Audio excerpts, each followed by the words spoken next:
Alright, so I promised you guys a video about this subject the other day. If you followed me on Twitter, you'd know. But essentially, the PS4 is almost double the sales of Xbox One.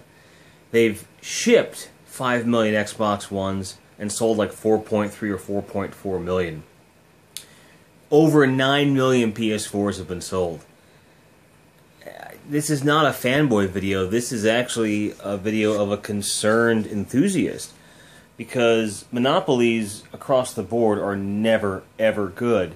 And my concern is that, moving into, a near monopoly where this generation is concerned is just plain dangerous. I mean, on one hand, we're looking at a wider range of games being available for both consoles, because Sony is going to get the lion's share of developer attention because of their market share, and Microsoft is going to be forced to take risks with hardware and software and licensing and so on to try and be competitive. And with their new CEO for Xbox, being a gaming enthusiast himself, like he really gets it. I think that if there's anyone in position to leverage, Xbox as a now underdog, it's this guy. And I hope that they figure something out. And dropping Kinect wasn't the thing to do.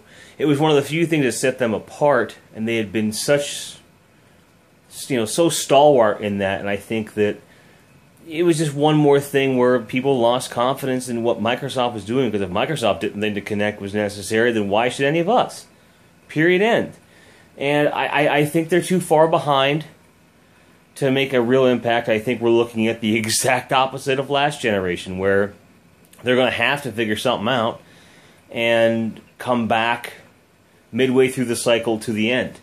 And I hope they do. I hope that there's a compelling reason for me to get an Xbox One. I said it.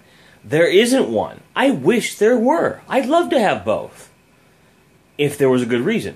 There's not a good reason at all. The Kinect is a great idea. It doesn't work that well. And the Halo Anthology is a great idea, but I'm not going to buy a console for some half-ass remakes. I'm not going to buy the console for something I could arguably play better on PC, and is rumored to be coming to PS4 anyway. Which will probably happen a la Mass Effect. Like after they release the second one, they'll retroactively release the first one. That's my guess. I don't know for sure with Titanfall, but I'm hoping. It's just wishful thinking on my part, I know that. But at the end of the day, what this means is that Sony is way ahead of Xbox. And it's not like they are selling in that many more markets or anything like that, or that supply can't keep up with demand. Xbox has shipped a lot of stuff, and they're just not selling. And we're not talking about 1 or 2 million, we're talking about a fucking 4 million plus lead at the gate. So unless they pull some serious shit out between now and the end of the year, holiday season is going to belong to Sony. And after that, it's like, they're off to the races, son. Son? So, I don't know. That's my take on it. What do you guys think?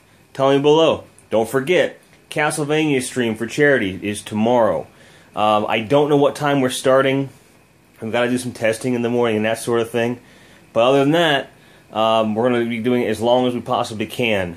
At least 8 to 10 hours probably, because we've got to get through a lot of fucking games.